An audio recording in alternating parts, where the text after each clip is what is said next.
আসসালামু আলাইকুম। আজকে আমি আপনাদের জন্য নিয়ে এসেছি একটি অসাধারণ রেসিপি, সজনে ডাঁটা দিয়ে রুই মাছের ঝোল। খেতে যেমন মজাদার, বানাতেও তেমন সহজ। চলুন শুরু করা যাক। প্রথমে একবার উপকরণগুলো দেখে নিই। কেটে রাখা সজনে ডাঁটা, কেটে রাখা টমেটো, সিদ্ধ করে রাখা আলু এবং রুই মাছ। প্রথমে মাছের মধ্যে দিয়ে দিব স্বাদ মতো লবণ, হলুদের গুঁড়া, মরিচের গুঁড়া দিয়ে ভালো করে মেখে নিব।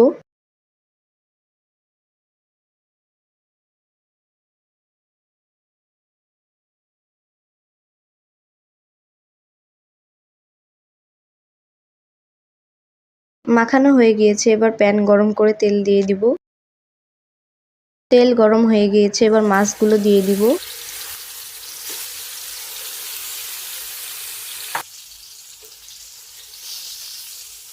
এক পিঠ ভাজা হয়ে গিয়েছে, অপর পিঠও ভেজে নিব।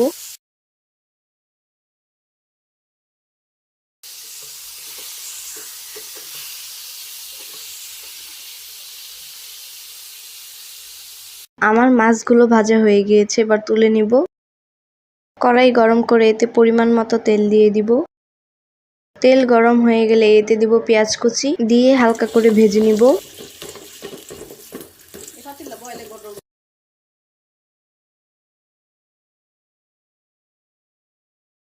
হালকা করে ভেজে নিয়ে এতে দিব আদা রসুন পেস্ট, দিয়ে ভালো করে ভেজে নিব।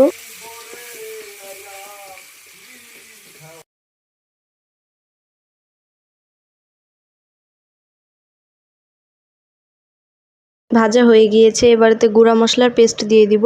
আমি এই পেস্টটা বানিয়েছি হলুদের গুঁড়া, মরিচের গুঁড়া, জিরার গুঁড়া, ধনিয়া গুঁড়া এবং স্বাদ মতো লবণ দিয়ে। মশলাগুলো ভালোভাবে কষিয়ে নিব। মশলাগুলো কষানো হয়ে গিয়েছে, এবার এতে সিদ্ধ করে রাখা আলু দিয়ে দিব।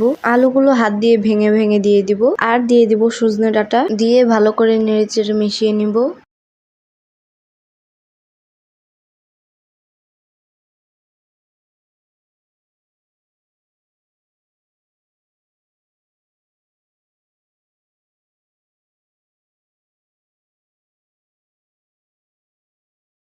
নেড়েচেড়ে মিশিয়ে অল্প পরিমাণে পানি দিয়ে দিব এবং ভালো করে কষিয়ে নিব।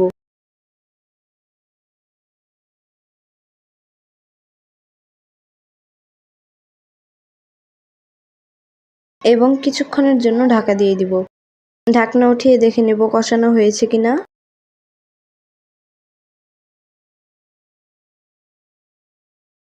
কষানো হয়ে গিয়েছে, এবারেতে কেটে রাখা টমেটো দিয়ে দিব। ভালো করে নেড়েচেড়ে মিশিয়ে এতে দিয়ে দিব ঝোলের পানি, দিয়ে নেড়েচেড়ে মিশিয়ে নিব।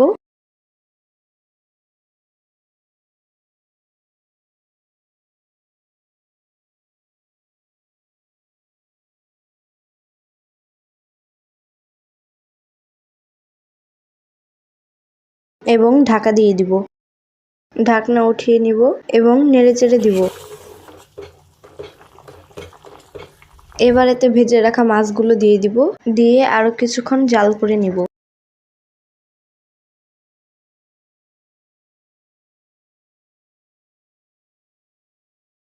এবং আবার কিছুক্ষণের জন্য ঢাকা দিয়ে দিব। ঢাকনা উঠিয়ে নেড়েচেড়ে দিব।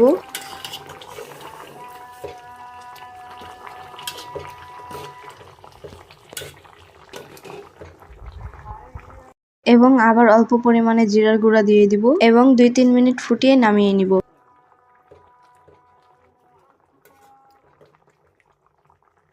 আবার 2 থেকে 3 মিনিটের জন্য ঢাকা দিয়ে দিব। আমাদের রেসিপি একদম তৈরি, এবার পরিবেশন করব। রেসিপিটি ভালো লেগে থাকলে অবশ্যই লাইক দিন এবং কমেন্ট করে জানান কেমন লাগলো। আর আমার চ্যানেলটি সাবস্ক্রাইব করতে ভুলবেন না এবং আমার ফেসবুক পেজে ফলো দিতে ভুলে যাবেন না। সবাই ভালো থাকবেন, সুস্থ থাকবেন। দেখা হবে নতুন কোনো রেসিপি নিয়ে। ধন্যবাদ।